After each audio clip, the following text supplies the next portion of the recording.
Salut à tous, on se retrouve pour une nouvelle vidéo. J'espère que vous allez tous bien. Ça va être une vidéo un petit peu théorique. On va pas partir à la pêche aujourd'hui, mais on va discuter un peu ensemble de la pêche du bar du roller. Notamment les 5 ça marche et pourquoi ces 5 ça marche fonctionnent. J'ai pas mal de personnes qui m'ont demandé en commentaire pourquoi j'y allais à ce moment-là, pourquoi là, comment, des questions un petit peu interrogatives sur comment faire. Donc j'ai décidé de vous donner 5 tips qui fonctionnent vraiment bien pour réussir vos sessions cet été. La première, il faut savoir que c'est un poisson qui est... Le bar, c'est un poisson qui est assez discret, assez méfiant. Dès qu'il y a du bruit, du son, des choses anormales dans son milieu, c'est pourquoi vous devez favoriser 2 moments dans la journée pour aller pêcher. Et ces 2 moments-là, ils sont super clés pour réussir vos pêches. Quand il fait plein jour, c'est pas l'idéal parce qu'il n'est pas caché, il peut pas trop bien se cacher, il est plus visible pour les oiseaux, pour ses prédateurs, etc. Tout naturellement, privilégier le lever du jour et le coucher de soleil. Généralement, ici, nord de la France, Normandie, Bretagne Nord, 1 heure avant l'heure de lever de soleil, vous allez pouvoir commencer à aller pêcher, va commencer à avoir un peu plus de luminosité. Quand vous allez aller pêcher le soir, généralement 30 minutes, 1 heure maximum après que le soleil soit passé derrière la mer, vous avez encore de la luminosité pour pêcher.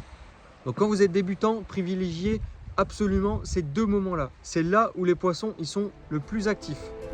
Le lever de soleil comme ça, c'est magnifique. C'est trop beau. Oh, c'est plus costaud. Vous voyez en amont. Enfin, plus costaud. Ouais, c'est plus costaud. Enfin, il est super serré. Oui. Ça te plaise.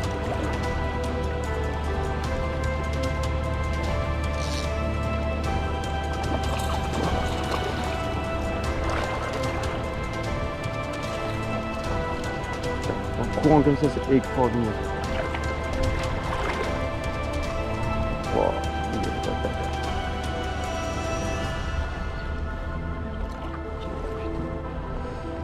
Je vais essayer de prendre un petit peu de cool. Yes.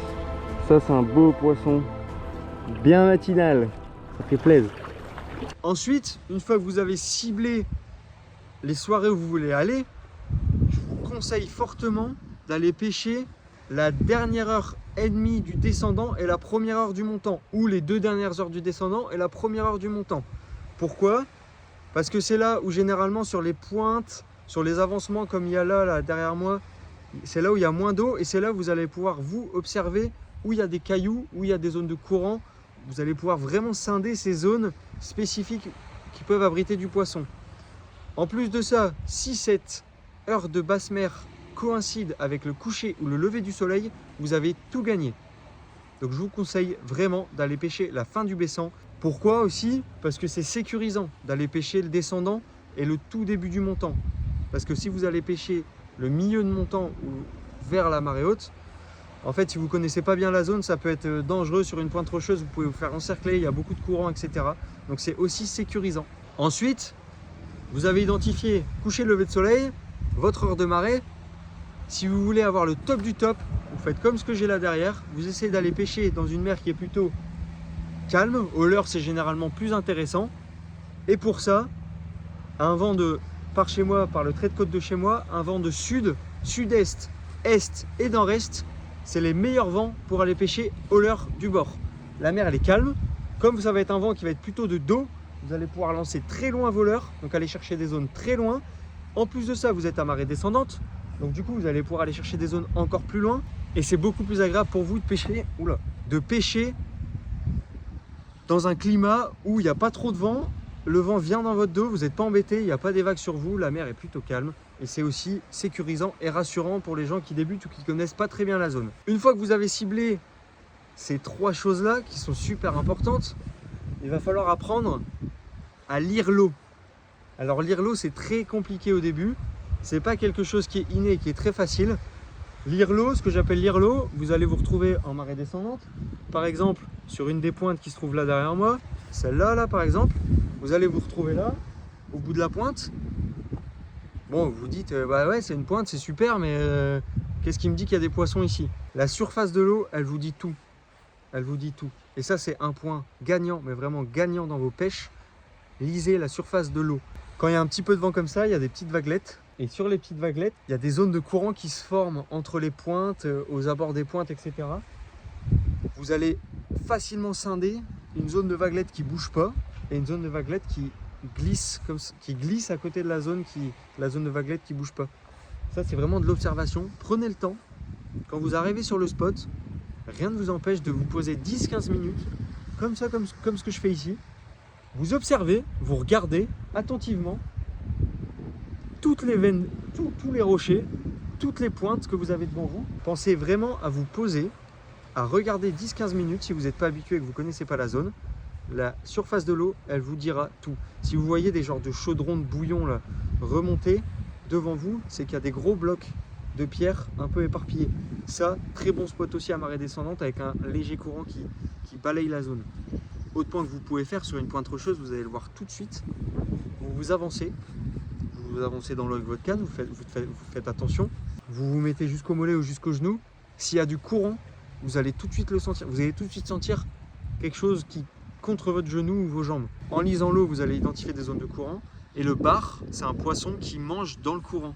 Il ne s'alimente pas quand il n'y a pas de courant. Comment une zone comme ça, vous avez un gros courant qui balaye devant vous? Il faut le pêcher un peu comme une rivière. Les bars, ils vont être un peu à l'image d'une truite, cachés dans les trous, derrière les cailloux, dans le courant. Wow, beau fiche. Ouais, yes.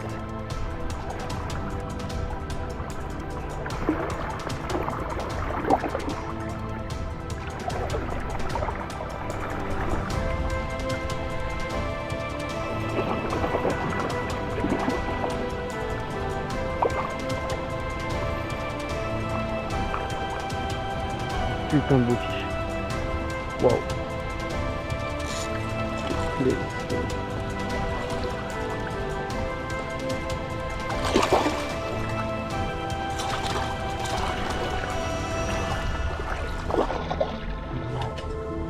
Avec le courant, c'est... Encore un putain de poisson. Yes. Lever de soleil. Mer calme. Putain, c'est trop bon ça. Et dernier point gagnant où ça marche, surtout le soir, quand c'est des couchers de soleil en été, pensez à prendre des lunettes de soleil polarisantes. Pourquoi? Parce que ça peut faire très très mal aux yeux le soir, le soleil qui se couche. Aux alentours 19-20 heures, là il est encore un peu haut, il fait très mal aux yeux. Déjà vous allez conserver, vous allez faire du bien à vos yeux, vous allez moins fatiguer vos yeux. Donc la sortie de pêche va être beaucoup plus agréable dans la durée et vous allez savoir tenir jusqu'au coucher de soleil. Et d'autre part, les lunettes polarisantes, ça crée pas un filtre, mais ça filtre un petit peu les reflets au-dessus de l'eau. Donc du coup, vous avez moins de reflets dans les yeux. Et par exemple, si vous pêchez au leurre surface, c'est intéressant parce que vous allez voir votre leurre constamment, même s'il y a des reflets. Et d'autre part, c'est très intéressant parce que, en fait, vous allez mieux voir dans l'eau du fait qu'il n'y a pas de reflets. Donc vous allez voir si vous avez des suivis au jerkbait. Au leurre surface, vous allez voir les remous derrière. Et pour vous, avancer si vous êtes en waders, vous allez pouvoir avancer sur les pointes rocheuses en étant immergé, en voyant très très bien ce qui se passe au fond de l'eau. Et ça, c'est pas à négliger parce que c'est un élément de sécurité aussi. Ça peut faire mal de tomber sur des cailloux, c'est jamais agréable de tomber dans la flotte quand il fait pas si chaud que ça dehors. Donc pensez à prendre des lunettes polarisantes, c'est très très important. Voilà pour ma petite vidéo sur les 5 ça marche, ou les 5 astuces top pour aller pêcher le bar du bord au leurre cet été, en vacances ou pas forcément en vacances d'ailleurs.